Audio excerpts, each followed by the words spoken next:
Hello friends, मैं doctor प्रशांत सिंघल आपको फिर से वेलकम करता हूं। और आज हम बात करेंगे ऑसिलेशंस के सेकेंड लेक्चर की, जिसके अंदर हम एक मेजर डेरिवेशन करने वाले हैं। जिसके अंदर हम लोग एक्सेलरेशन निकालेंगे, हम वेलोसिटी निकालेंगे और डिस्प्लेसमेंट की इक्वेशन निकालेंगे। दोस्तों किसके लिए हम ये निकालेंगे? Students, for a particle performing linear SHM.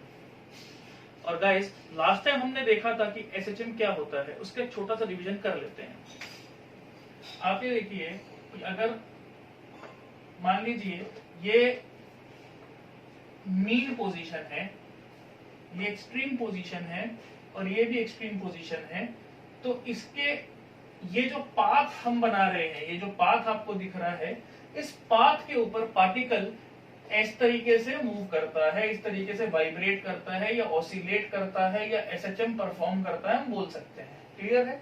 जब तक ये सिंगल लाइन के ऊपर है, एक स्ट्रेट लाइन के ऊपर है, तब तक हम इसको लीनियर सिंपल हार्मोनिक मोशन बोल सकते हैं। It should be a to and fro motion. Okay guys, linear simple harmonic motion और सिंपल हार्मोनिक मोशन एक ही होता है। ठीक है? एसएचएम के पहले अगर कुछ नहीं लिखा, मतलब बाय डिफॉल्ट वो लीनियर ही होता है।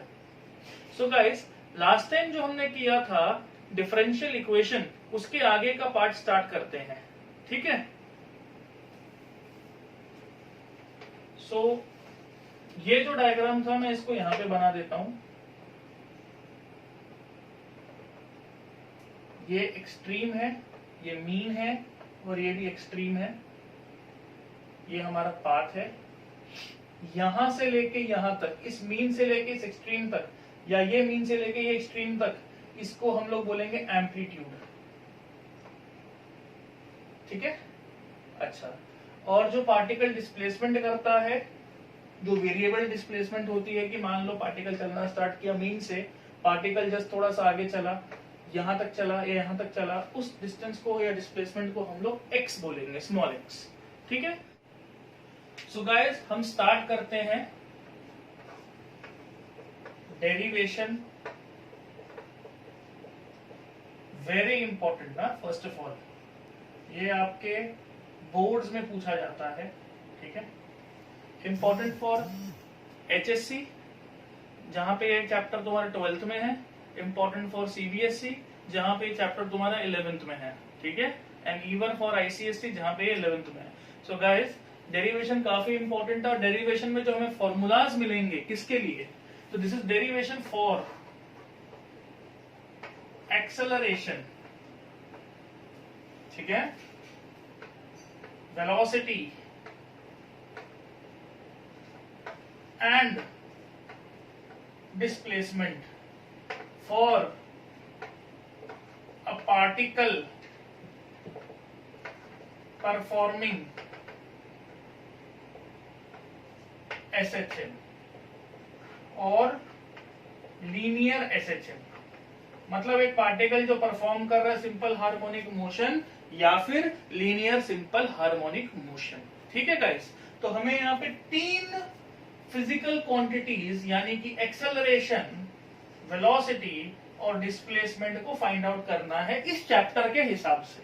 उस हिसाब से इसका फॉर्मूला निकालेंगे। सो गाइस, सबसे पहले जो हम स्टार्ट करने वाले हैं वो है एक्सेलरेशन। एक्सेलरेशन का जो नोटेशन है उसको हम ले लेते हैं स्मॉल ए। नाउ गाइस, ये करने के लिए लेट्स स्टार्ट। ये जानते हैं कि in simple harmonic motion force की वैल्यू कितनी होती है? F is equal to minus के X. Is this very clear? Now guys, force अगर माइनस के एक्स है, तो यहां पे मैंने फोर्स को लिख दिया मास इनटू एक्सेलरेशन, जो कि सब लोग जानते हैं, which is equal to minus के एक्स। यहां से गाइस, हमारा जो एक्सेलरेशन बन गया, ये हो गया k by m minus k by m into x. Now remember one more thing, कि हमारा जो माइनस के बाय एम था, ये एक्चुअली क्या था? इफ वी रिकॉल, इसको हम फर्स्ट मानते हैं। वी नो, हम ये जानते हैं कि omega is equal to root of k by m, इसको हम लोग सेकेंड पकड़ लेते हैं। So guys, from 1 and 2 हम यहाँ पे बोल सकते हैं कि एक्सेलरेशन इज इक्वल टू, अगर मैं ओमेगा को पुट कर दूं root of k by m, तो k बाई m कितना हो जाएगा ओमेगा स्क्वायर, यहाँ पे पुट कर देंगे तो एक्सेलरेशन की वैल्यू आ गई भाई, acceleration is equal to minus omega square x। यहाँ पे गाइस ये जो माइनस है ये क्या इंडिकेट करता है, इसको समझते हैं। जैसा कि हमने लास्ट टाइम देखा था कि जब हम, रिमेंबर कीजिए, एक स्प्रिंग वाला जो सिस्टम था हमारे पास, मान लीजिए ये मास है और ये रिलैक्स पोजीशन है, इक्विलिब्रियम पोजीशन है। जब मैं इसको पकड़ के खींचता हूं, मान लीजिए मास यहाँ पे आ गया, जब मैंने इस तरफ खींचा, डिस्प्लेसमेंट जब मैंने x इस तरफ करवाया, उस वक्त मास के अंदर हमेशा एक फोर्स लग रहा था, स्प्रिंग के अंदर हमेशा एक फोर्स लग रहा था जो कि इस तरफ था। मतलब जो चाहता था कि मैं इसको वापस कहां पे लेके आऊं, इसके मीन पोजीशन पे। और गाइस ये कौन सा पोजीशन है हमारे पास, एक्सट्रीम पोजीशन। और अगर मैं इस मास को ऐसे प्रेस करता, इसको कॉन्ट्रैक्ट करवाता, कंप्रेस करवाता, तो ये कुछ ऐसा हो जाता। मतलब अगर मैं डिस्प्लेसमेंट इस तरफ करूं तो हर वक्त ये कोशिश कर रहा है कि फोर्स इस तरफ लगे, बराबर है। अब यहां से हमें समझ में आया कि भाई जो फोर्स है और जो डिस्प्लेसमेंट है वो अपोजिट है। कैसे है अपोजिट? फोर्स क्या होता है, मास इनटू एक्सेलरेशन, और मास एक कांस्टेंट है, मतलब एक्सेलरेशन भी कैसा हुआ, अपोजिट। इसको आप दिमाग में रखें। देयरफॉर एक्सेलरेशन x के साथ अपोजिट है, माइनस यहां पे उस वजह से आता है। Negative sign indicates opposite direction. बाकी जो मैग्नीट्यूड है एक्सेलरेशन का वो है ओमेगा स्क्वायर x। ठीक है गाइस यहां तक। अब हम बात करते हैं केस की। एक केस लेते हैं, केस A, ठीक है, पहला केस। मुझे बताइए ये एक्सेलरेशन जो है ये मैक्सिमम कब होगी? ये तब होगी जब पार्टिकल मीन से चल के एक्सट्रीम पे आ जाएगा। एक्सट्रीम पे है तो अगर एक्सट्रीम पे है तो हमारा x की वैल्यू कितनी होती है, a के बराबर, एम्पलीट्यूड के बराबर। सो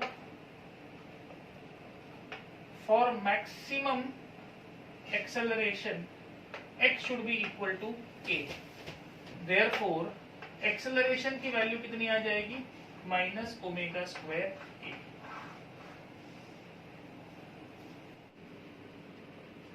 फॉर मिनिमम एक्सेलरेशन, सोच के बताइए, लॉजिकली फॉर्मूले में मत जाइए, डायरेक्टली सोचने की कोशिश कीजिए कि अगर हमारा पार्टिकल स्टिल मीन पे है, या अगर मैं इस हिसाब से सोचूं, अगर ये मीन पे है, मास जो है ये मीन पे है, मतलब रिलैक्स है, इक्विलिब्रियम में, इसके ऊपर कोई भी फोर्स नहीं। अगर कोई भी फोर्स नहीं है मतलब कोई भी एक्सेलरेशन नहीं है, ऑब्वियस सी बात है। इसका मतलब फॉर्मूले के हिसाब से देखें कि अगर x की वैल्यू 0 रख दें एट मीन, तो एक्सेलरेशन कितना हो जाएगा, 0।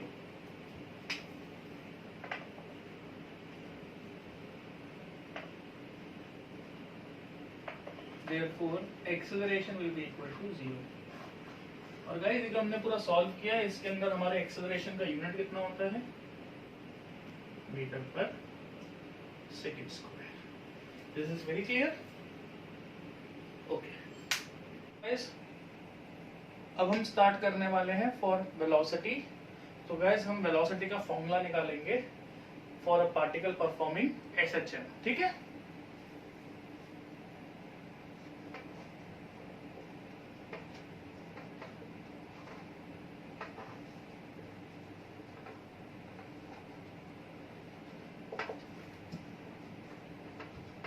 पार्टिकल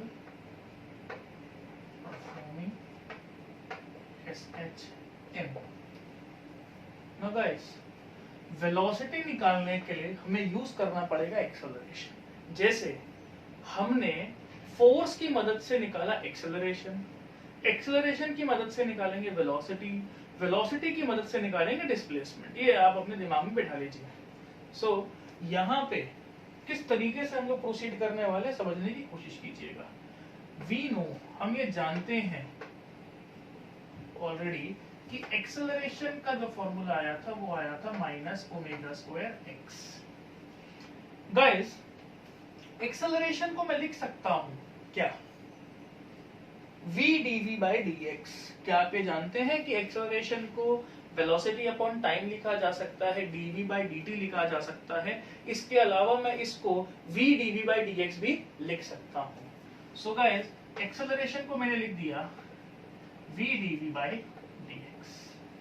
ठीक है, इस पॉइंट को, इस स्टेप को आपको हमेशा पीटीआर कैटेगरी में डालना है। पीटीआर का मतलब क्या होता है, पॉइंट टू रिमेंबर। ठीक है, सो यहां से आगे बढ़ते हैं। नाउ गाइस, थोड़ा नोटिस कीजिएगा, v dv को साथ में रखते हैं और dx को उधर भेज देते हैं। ठीक है, so this becomes v dv is equal to minus omega square x dx। और यहां पे जो हमारा ओमेगा है ये ऑलरेडी कांस्टेंट है। क्यों कांस्टेंट है? इस वजह से क्योंकि ओमेगा जो है वो है root of k by m, जहां पे k जो है वो है फोर्स कांस्टेंट और m जो है वो है मास। सो गाइस, दोनों कांस्टेंट बाय कांस्टेंट का रूट भी कांस्टेंट, इसलिए ओमेगा भी क्या है हमारा, कांस्टेंट। गाइस, ओमेगा जो एक्चुअली होता है वो होता है एंगुलर वेलोसिटी। ये कांस्टेंट है, इसको मैं एक और तरीके समझा सकता हूं। जब मैं सिंपल हार्मोनिक मोशन को पढ़ूंगा as a projection in UCM, तब मैं देखूंगा कि एंगुलर वेलोसिटी कांस्टेंट है, क्योंकि यूसीएम में, यूनिफॉर्म सर्कुलर मोशन में एंगुलर वेलोसिटी कांस्टेंट होती है। उससे मैं रिलेट करके आपको समझाऊंगा। सो ये दो तरीके हो गए समझने के। पहला तरीका ये हो गया, सेकंड तरीका ये हो गया। ठीक है, कि हमारा ओमेगा कांस्टेंट क्यों है। Now v dv is equal to minus omega square x dx। यहां से हम क्या करते हैं, वी इंटीग्रेट। हम यहाँ पे एक इंटीग्रेशन ले रहे हैं। इंटीग्रेट। नाउ गाइस, इंटीग्रेशन जो होता है वो दो टाइप का होता है, इनडेफिनेट और डेफिनेट। डेफिनेट इंटीग्रेशन वो होता है जहां पे हमारे पास लिमिट्स होते हैं, बट इनडेफिनेट वो होता है जो इन जनरल होता है। तो यहाँ पे हम इन जनरल करने वाले हैं। ठीक है, सो इंटीग्रेट किस टाइप का, that's an indefinite integration. Indefinite integration, ठीक है, on both sides. Now guys, यहाँ पे v dv का जब इंटीग्रेशन होगा, ये मैंने लिख लिया, सामने माइनस ओमेगा स्क्वायर कांस्टेंट बाहर आ गया, इंटीग्रेशन बचा x dx। I hope so यहाँ तक आपको क्लियर है।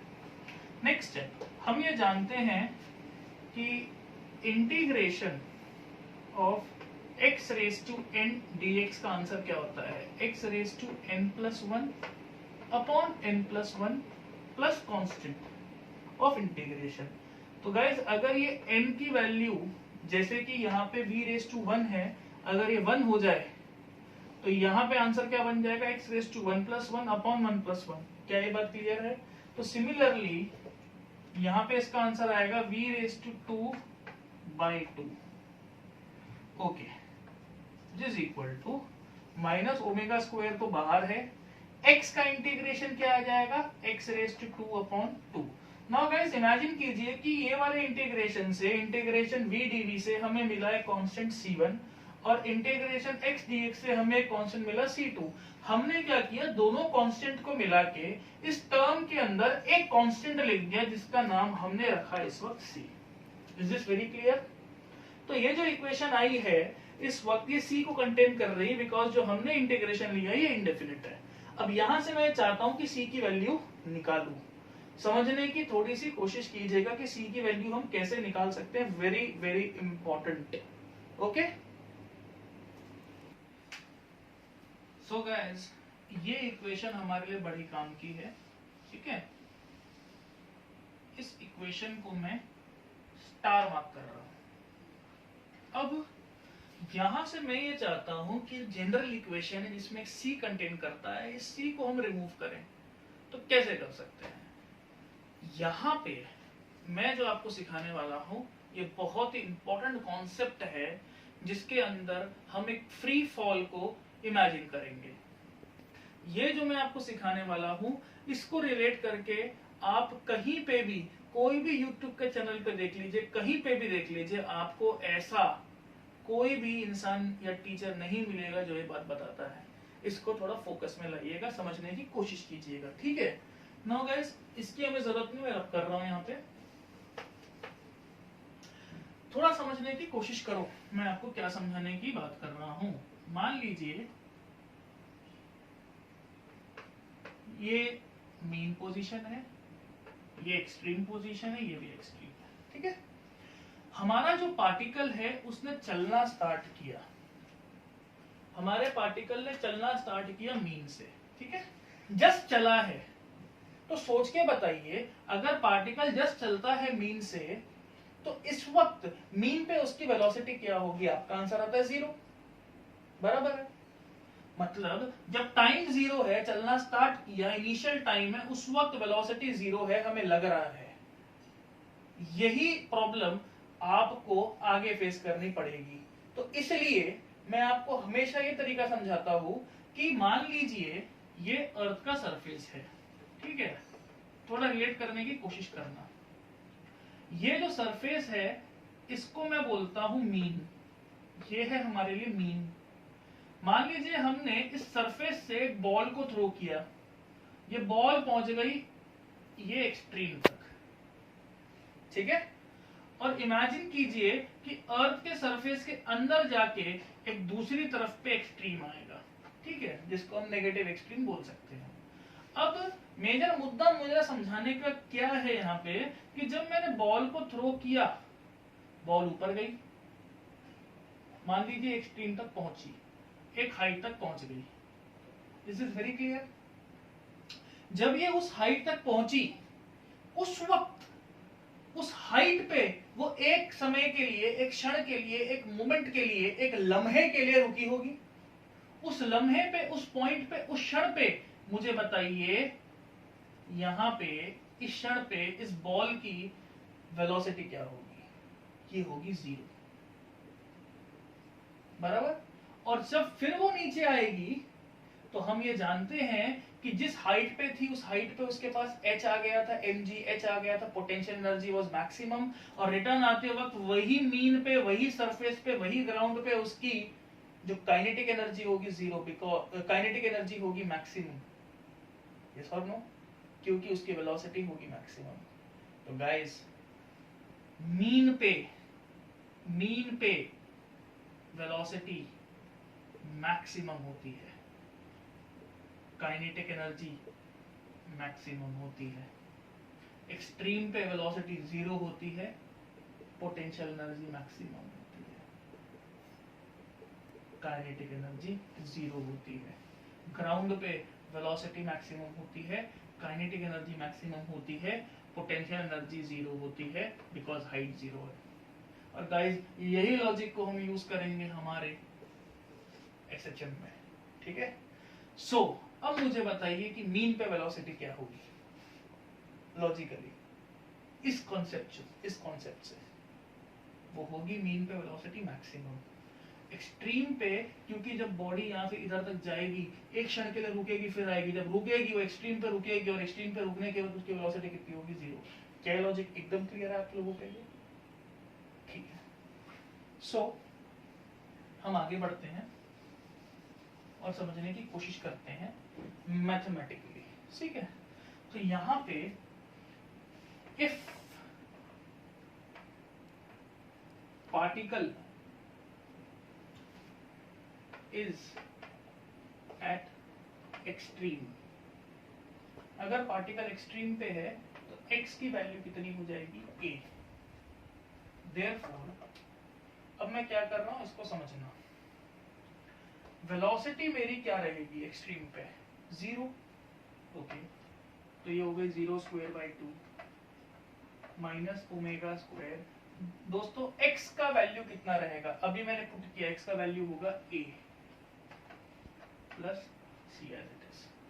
देयरफॉर यहां से मुझे जो वैल्यू मिलती है वो कुछ ऐसे मिलती है कि 0 स्क्वायर बाई 2 इज 0, तो ये वाली वैल्यू को मैं इधर ले आया। फाइनली हमें मिला c is equal to omega square a square upon 2।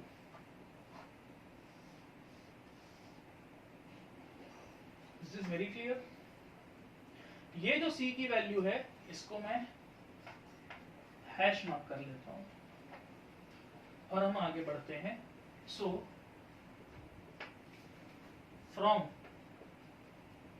Star and hash we get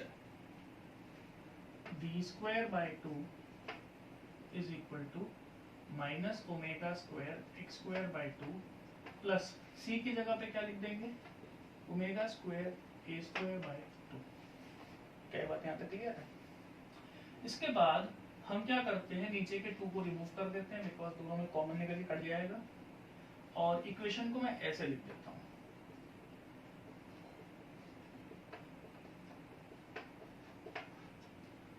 If we take now taking roots on both the sides, we get v is equal to plus minus omega root of a square minus x square। Now guys ये जो equation मिली है ये velocity की है जो कि होगी metre पर सेकंड में।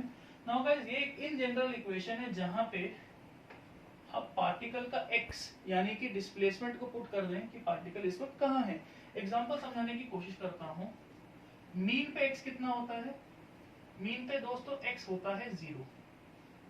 एक्सट्रीम पे, इस एक्सट्रीम पे मान लीजिए x की वैल्यू है a और एक्सट्रीम पे x की वैल्यू है माइनस a। ठीक है, अगर मान लीजिए मैं ये बोलता हूं कि x की वैल्यू पुट कर देते हैं 0, लॉजिकली समझते हैं, मतलब पार्टिकल कहाँ है मीन पे।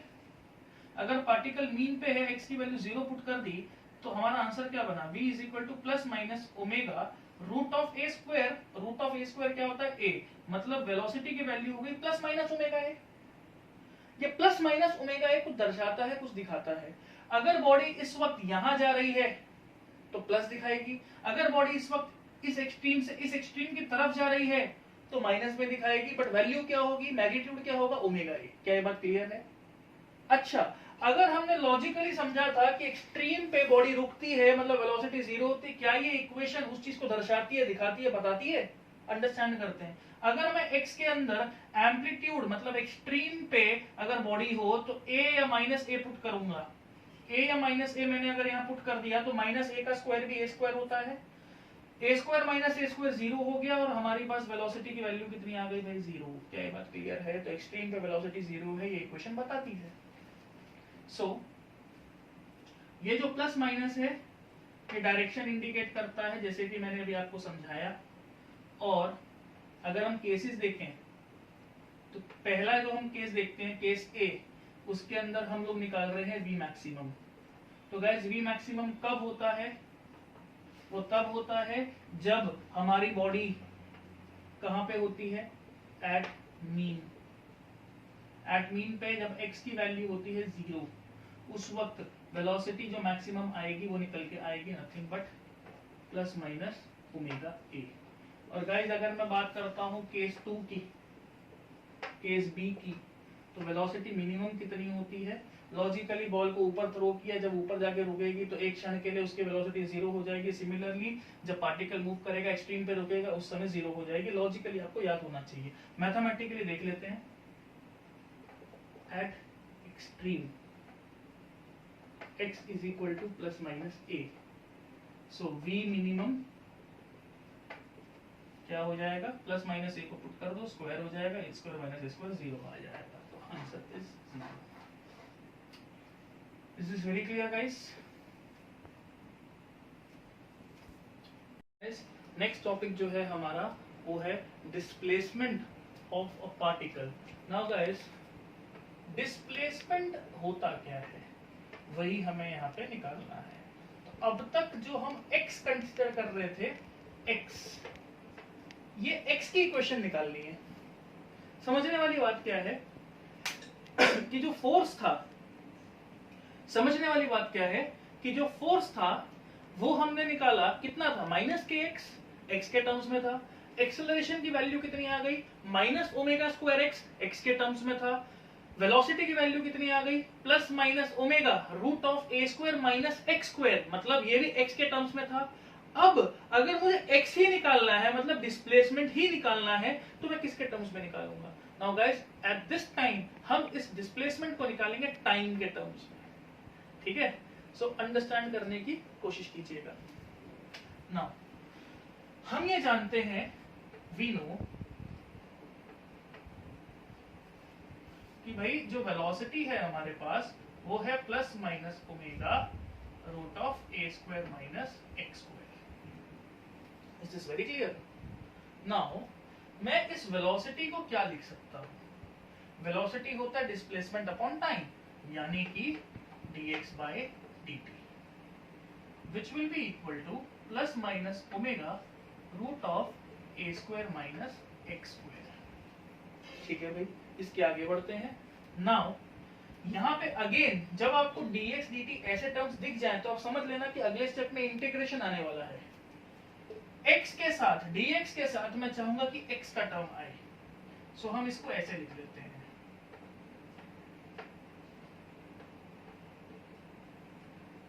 ठीक है भाई।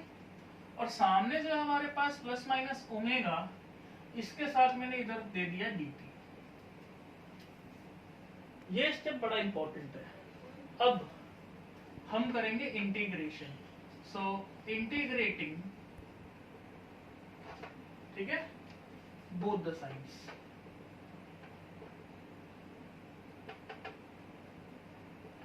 वी गेट, हमें क्या मिलेगा यहाँ पे समझने की कोशिश करो। और इंटीग्रेशन भी डेफिनेट या इनडेफिनेट, तो हम लोग इस वक्त कर रहे हैं इनडेफिनेट इंटीग्रेशन, जिसमें हमारे पास एक कांस्टेंट निकल के बाहर आता है। सो रिमेंबर, जब मैं इसका इंटीग्रेशन करूंगा तो आपको एक स्टैंडर्ड फॉर्मूला याद होना चाहिए, विच is equal to plus minus omega integration of dt। यहां पे इसको सॉल्व कैसे किया जाए, तो गाइस हमारे पास एक फॉर्मूला है जिसको मैं यहाँ पे यूज करूंगा। कैसा फॉर्मूला है गाइस, स्टैंडर्ड फॉर्मूला है, ठीक है। समझिए फॉर्मूला क्या है, integration of 1 upon root of a square minus x square. ये मैथमेटिक्स में आपको फॉर्मूला बताता है, इसका आंसर होता है भाई साइन इनवर्स x बाई ए। अगर गाइस ये a की जगह पे होता 1, तो ये a की जगह पे भी आ जाता 1। ये a की जगह पे जो भी वैल्यू होगी वो यहाँ पे रिफ्लेक्ट हो जाएगी, ठीक है। सो यहां से हम इसको आगे बढ़ाते हैं, तो यहां से जो हमारा आंसर आ गया वो आ जाएगा sine inverse x by A, integration का आंसर। नाउ सामने जो है हमारे पास, यहाँ पे गाइस एक कांस्टेंट भी आना चाहिए, इसको मैं साथ में लिख दूंगा, ऐसा लास्ट टाइम हमने किया था। प्लस माइनस ओमेगा कांस्टेंट के रूप में बाहर आया, इसको हम ऑलरेडी जानते हैं। इंटीग्रेशन dt, ये जो टर्म है, इसको यहाँ पे समझने की कोशिश करते हैं, ठीक है। इंटीग्रेशन ऑफ dx, यानी कि इंटीग्रेशन ऑफ 1 dx क्या होता है, इसका आंसर x होता है। Similarly integration of dt is integration of 1 dt, जिसका आंसर क्या होगा गाइस, t।